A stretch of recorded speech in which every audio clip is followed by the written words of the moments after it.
तो बांग्लादेश का भारत पर गंभीर आरोप लगा है। भारत में आवामी लीग के दफ्तर यूनुस, दिल्ली में शेख हसीना की पार्टी ने ऑफिस खोला है। यूनुस के आरोपों पर विदेश मंत्रालय का पलटवार। यूनुस के दावे पर भारत ने दो टूक जवाब दिया है।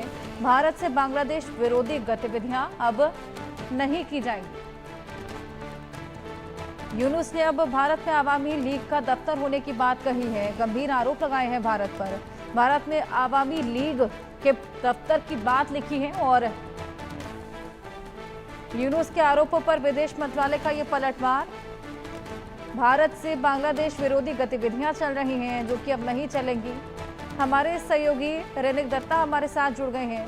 रेनिक, किस बिना पे ये कहा जा रहा है कि भारत से बांग्लादेश विरोधी गतिविधियां की जा रही हैं, ऑफिस खुला है?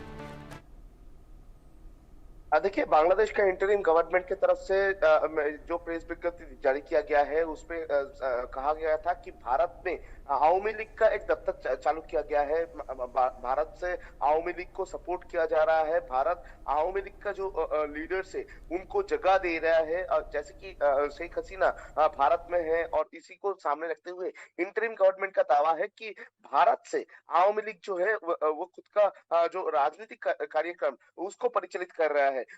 मगर भारत की तरफ से बांग्लादेश का ये जो बयान, इसका जवाब दिया गया है। भारत का मिनिस्ट्री ऑफ एक्सटर्नल अफेयर्स, उनके तरफ से जो प्रेस विज्ञप्ति जारी किया गया है उसमें साफ कहा गया है कि भारत दूसरा किसी देश का राजनीतिक कार्यक्रम में हस्तक्षेप नहीं करता है, और दूसरा किसी देश में हस्तक्षेप करने का जरूरत भी भारत का नहीं है। भारत सिर्फ ये चाहता है कि बांग्लादेश में फ्री एंड फेयर इलेक्शन जल्द से जल्द हो जाए। बांग्लादेश का कोई इंटरनल मैटर में भारत का कोई जोक नहीं है। मगर दूसरी तरफ अगर देखा जाए तो आवामी लीग के ये जो दफ्तर खोलने के बाद बांग्लादेश का इंटरिम गवर्नमेंट की तरफ से, ये तो बोल सकते हैं मोहम्मद यूनिस का इंटरिम गवर्नमेंट की तरफ से कहा जा रहा है। इसके पीछे दो तीन कारण अगर देखा जाए तो वो मिलेगा। पहला तो है इंटरिम गवर्नमेंट फॉर्म होने के टाइम पर, यानी जब बांग्लादेश में सत्ता पलट हुआ था उसके बाद ही शेख हसीना जो है वो बांग्लादेश छोड़कर भारत में चले आए थे। उसके बाद बांग्लादेश में बहुत सारे बार बांग्लादेश का जो सोशल मीडिया प्लेटफॉर्म है उस जगह पर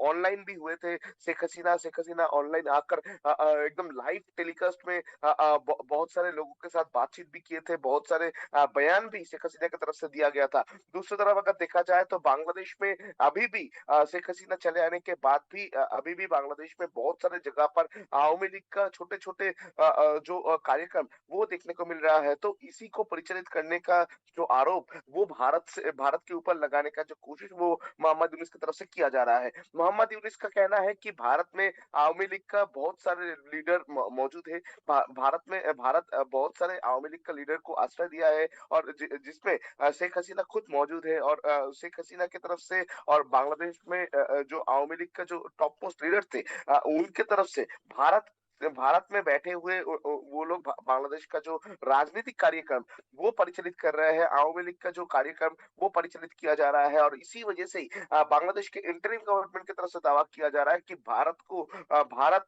बांग्लादेश का जो आवामी लीग का जो कार्यक्रम उसको सपोर्ट कर रहा है। और ठीक इसी बात को अभी भारत की तरफ से भी ठुकरा दिया गया है। भारत का मिनिस्ट्री ऑफ एक्सटर्नल अफेयर्स की तरफ से स्पष्ट कर दिया गया है कि भारत दूसरा किसी देश का इंटरनल मैटर में हस्तक्षेप नहीं करता है।